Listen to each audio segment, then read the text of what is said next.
Si dating fake vice president. Kasi, wala, napapansin tong babaeng to eh. Itong sabi niya, pakita ko sa inyo. Para ano. Tinan niyo to. Ayan. Yun, pak. Filter. Yan. Mukhang nakakatulog na si Madam, Mukhang nakakatulog na si Madam.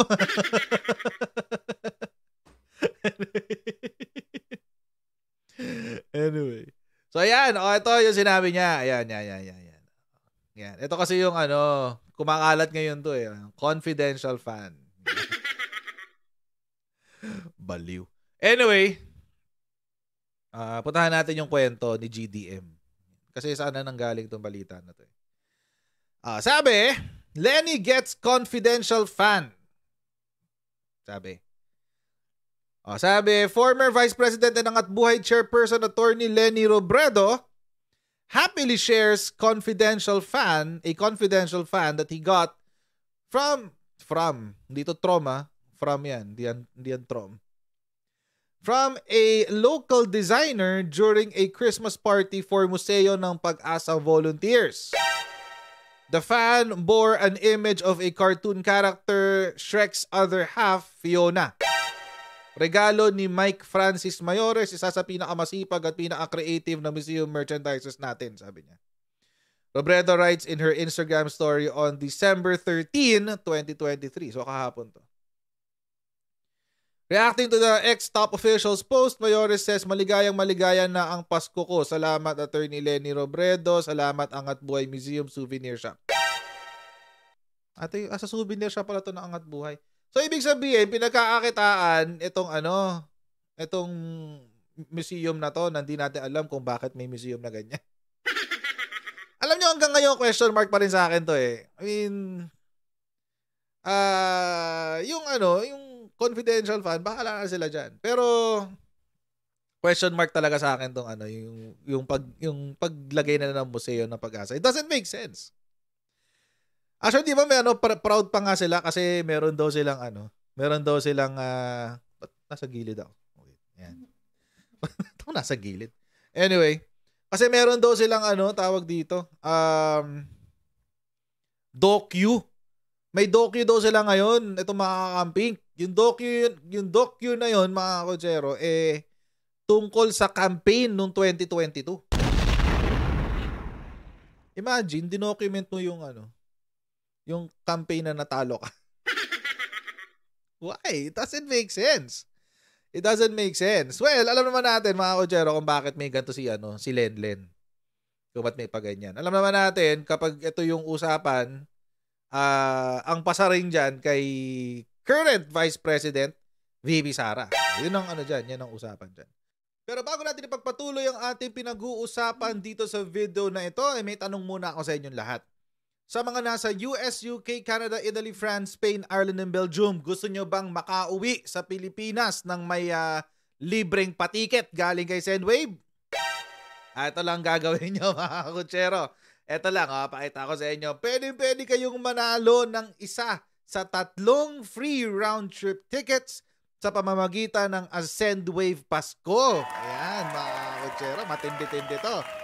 Win a free round-trip flight home kung ikaw ay magpapadala ng higit $200 sa inyo pong Sendwave account hanggang December 31, 2023. Ayan, so kapag nagpadala kayo ng higit $200, so may entry na agad kayo sa up to 5 entries sa mga kotsero ang pwede nyo makakuha dyan sa round trip flight home na yan.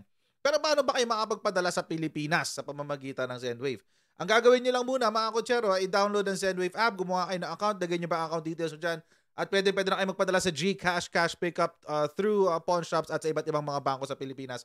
At kapag ginamit nyo pa ang aking promo code, the Coach Jared, makakuha kayo ng $20 free credit. Ayan, mga kotsero, kaya gamitin na si Sendwave for all of your remittance needs at para makakuha kayo ng libreng patiket pauwi ng Pilipinas. At currently, yung Supreme Court ay naka-receive nitong Lunes ng pangatlong petition sa kanyang 2022 confidential funds. Yan yung kwento dyan. And eto galing to sa Makabayan Block, itong pangatlo. Yung una, galing kay Barry Gutierrez at saka sino ba to? Monsod, Christian Monsod, yung una. Tapos yung pangalawa, galing kay Antonio Carpio yata, if I'm not mistaken. Yung grupo ng yung One Sambayan. Yun, One Sampayan. Yung grupo ng One Sampayan, yun doon galing. Yan, yung pangalawa. Itong pangatlo naman, galing sa Makabayan Block. So ito, galing sa Makabayan Block naman yan.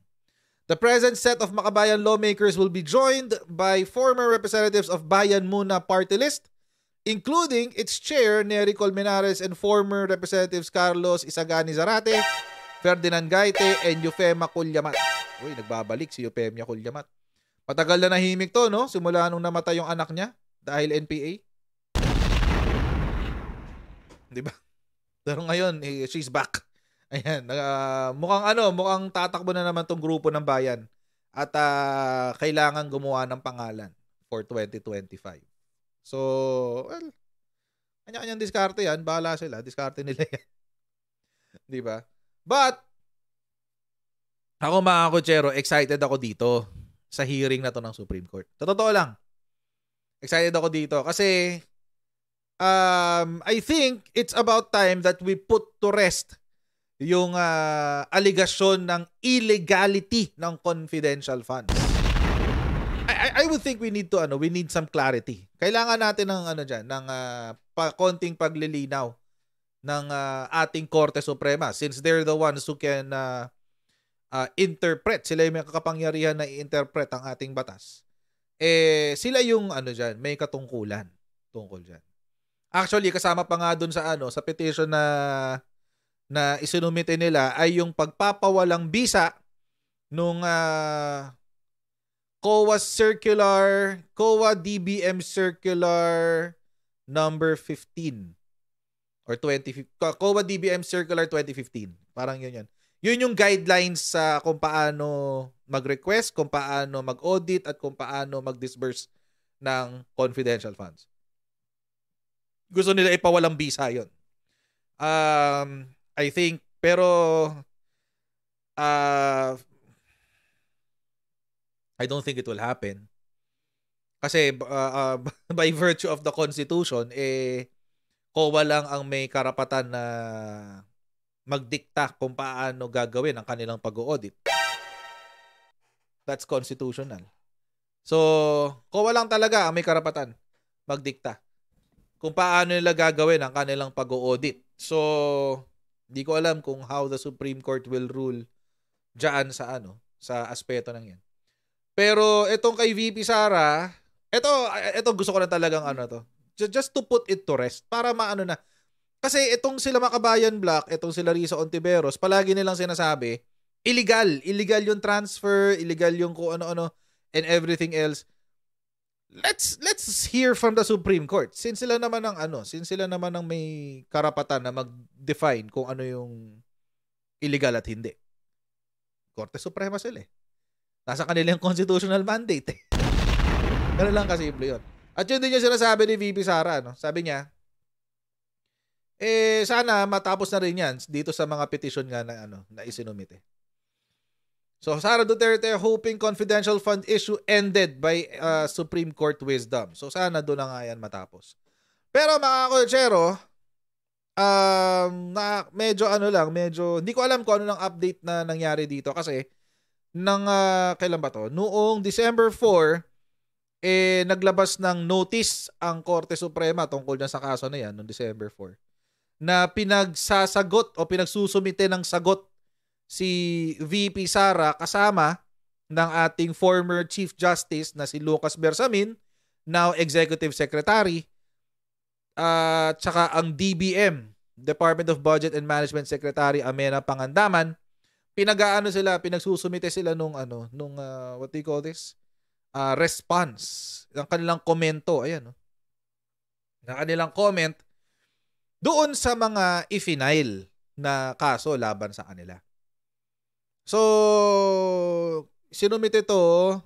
inaprubahan ito ng December 4 or nilabas ng December 4.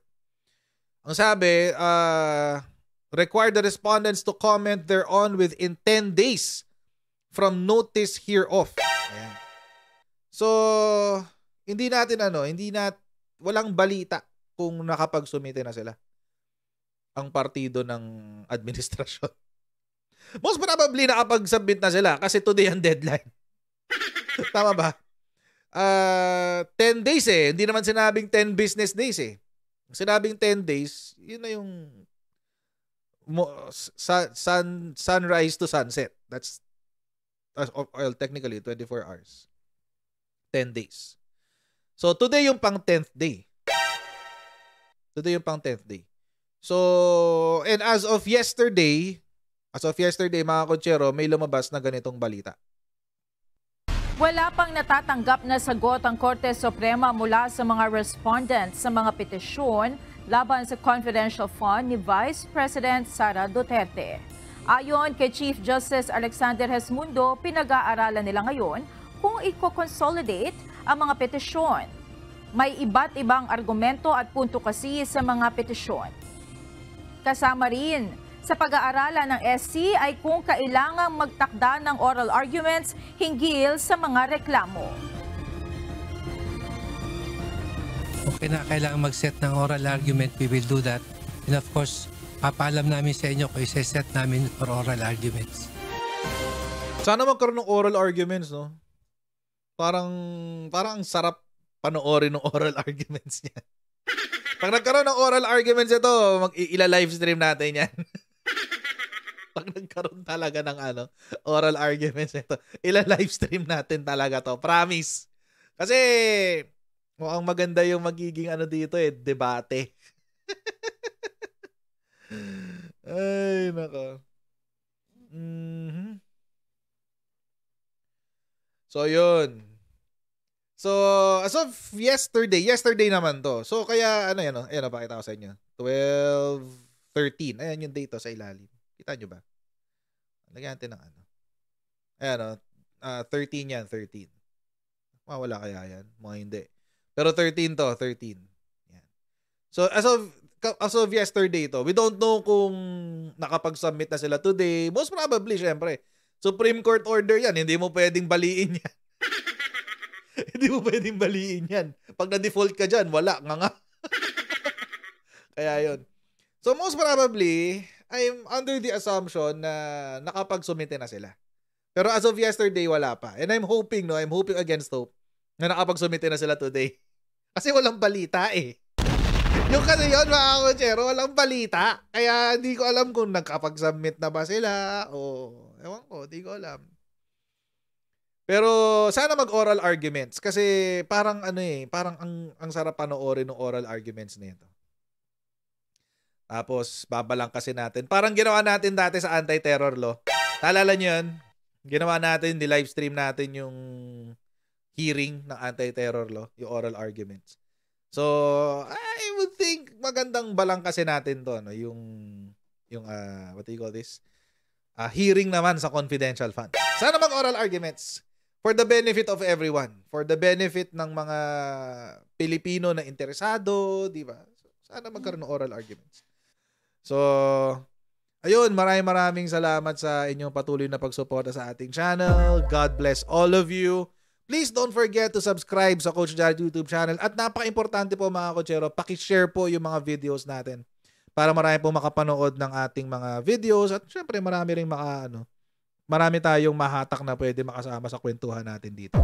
And I'll see all of you again in our next live stream. God bless you and see you next time. Bye!